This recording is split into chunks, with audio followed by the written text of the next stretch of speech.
Hi there, Aziza. Let's look at your new set of essays, okay? So here we've got the letter to your friend. Let's see what you wrote.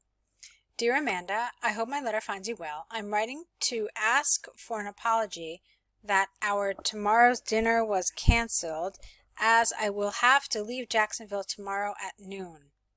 Okay. As you know, I came to Jacksonville on a business trip last Monday. Unfortunately, tomorrow I will have to fly to Edwardsville, where the meeting with our senior management will be held. I've already bought a flight ticket, and booked a hotel room in Drury Inn near the city center. However, I hope we will be able to meet next month on Jane's birthday. I was told she had already invited both of us. Also, I'm eager to host you at my parents' house after the birthday party. We might go shopping the next day if you want it. Once again, I apologize for any inconvenience. I look forward to hearing from you as soon as possible. Lots of love, Diana. Okay, I wanted to read the whole thing through, Aziza. There's a little bit of a misunderstanding here. So let's look at the prompt again. You recently took a trip to another city. Recently meaning in the past you did this. You took a trip. You had a plan to visit your friend who was living there. However, you couldn't see her or him. That means that in the past you couldn't see him. So all of this whole business trip, everything, was in the past. It's not that you have to cancel tomorrow's dinner. It's that you had to cancel last week or last, month's dinner with your friend.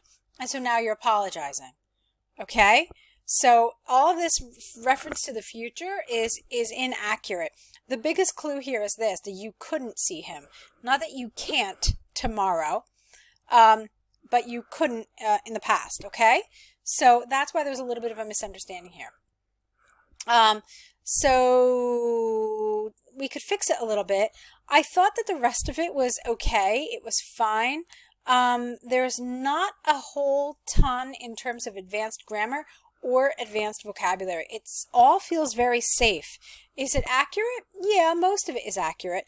But again, it's very safe grammar and very safe vocabulary. And if you're aiming for one of those higher band scores, you're going to need to take some risks. You're going to need to experiment with maybe some higher level vocabulary or grammar, or just like some idiomatic expressions that might have fit here. So what I want to do is maybe make some suggestions. I want to read it again, and maybe I can pepper it with some expressions or some other things that would have really just taken it up to that next level. Okay? So, dear Amanda, I hope my letter finds you well. That's okay. It feels kind of formal. I mean, it's not super friendly. It's neutral to formal, I would say. You're talking to your friend, so maybe you can just say instead, how are you? I want to tell you how terribly sorry I am. I just can't get over not being able to see you last week when I was in Jacksonville. Okay, so language like that would have been a lot friendlier, a lot warmer, and certainly more idiomatic, which is appropriate for an informal kind of letter. Okay? I can't get over how upset I am not being able to see you. Okay? That would have been better. And all of this still, it was very safe, it was very neutral. So you could have made this a little friendlier too. As we had discussed earlier, I was really looking forward to my trip to Jacksonville and then going out for a night on the town with you after my meetings were over. Unfortunately, my boss had a change of plans and insisted that I leave a day earlier for another business trip, blah, blah, blah. Okay, so language like this would have felt a little, again, more natural, more friendly, like you're actually talking to your friend and, saying like, gee, I'm so disappointed that I couldn't see you, rather than all of this. Okay, let's look at this. However, I hope we will be able to meet next month on Jane's birthday. Again, this feels a little too impersonal. And it verges on kind of formal. So you could have lifted this up. You could have made it friendlier and less formal. So you could say, for example, There is there is a bright side to all of this, however, my friend, or as they say, every silver cloud has, or rather, as they say, every cloud has a silver lining. And the good news is that I will be coming to Jacksonville again next month to follow up on my business. Isn't that great? Okay, so that kind of language would have been more idiomatic, more appropriate here. Let's see. Here too, look at this. We might go shopping the next day if you want. Full stop, not want it. If you want. You could have said, I can't wait to show you all of my favorite shops in town, or I can't wait to show you the new boutiques that have opened. Don't forget to bring your credit card. Like this kind of language. Okay? And it keeps it from being so formal and so stiff. That's what you want to do. So as far as, like I said, grammar, most of it was very accurate, most of it was very good, but it definitely felt like it was the wrong tone. It was too formal. All right. So let's take a look now at your task 2. I know you're over 250 words, but I'm really curious here. Yeah, 264, just a little over 250 words. So let's see what you wrote. This is about fast food. Okay, let's see.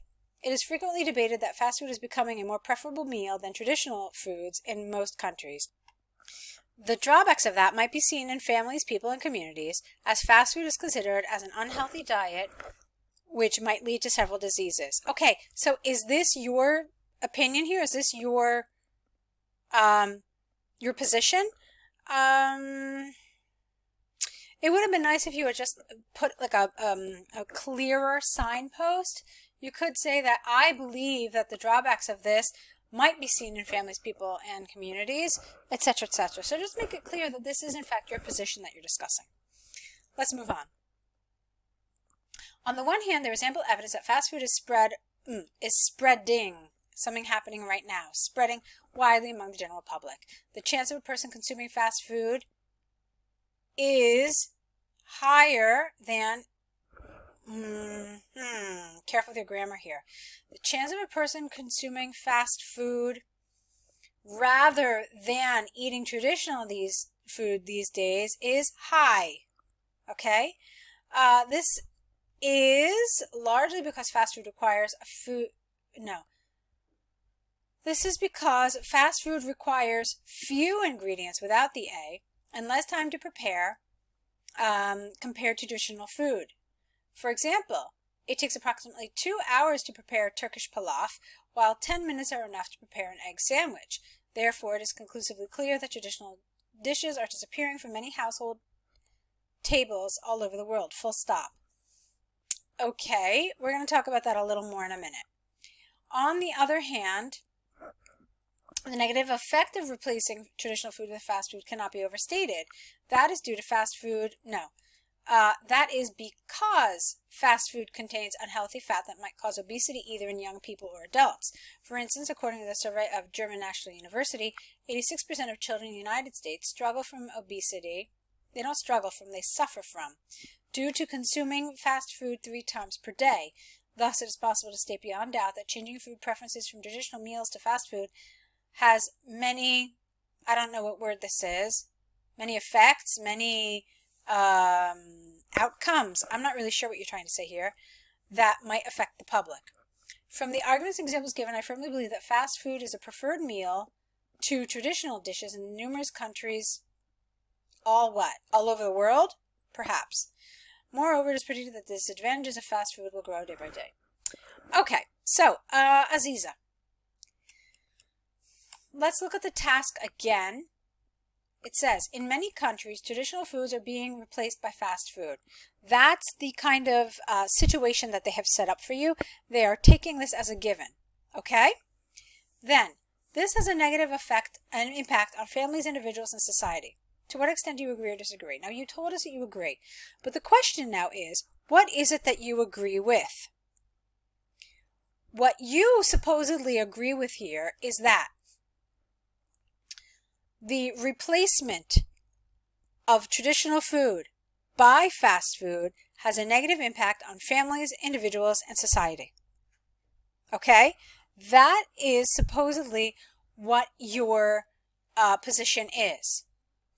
Okay? So, how did you need, since that's your position, how did you need to actually develop this?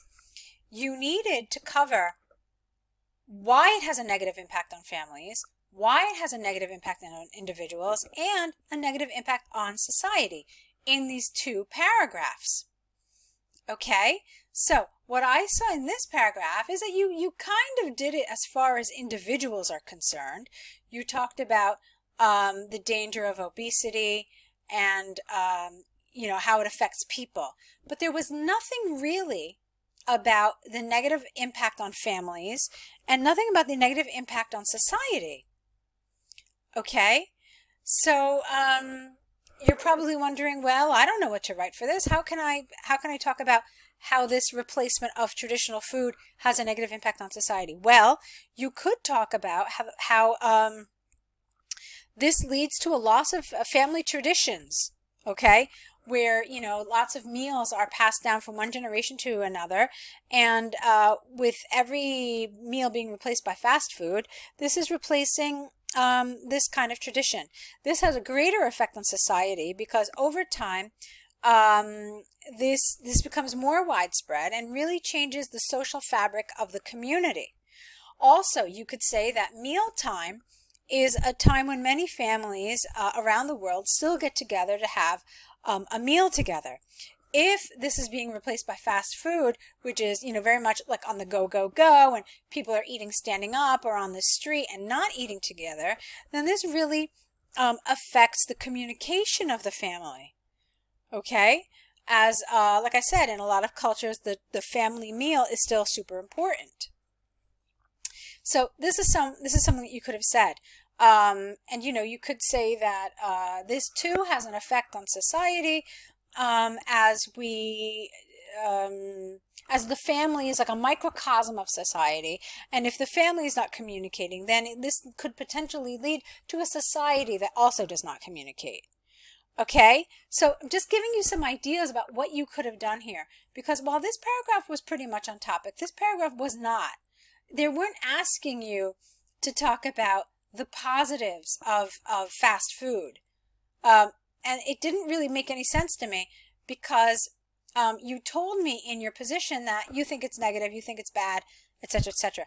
But you didn't do here what you said you were going to do here.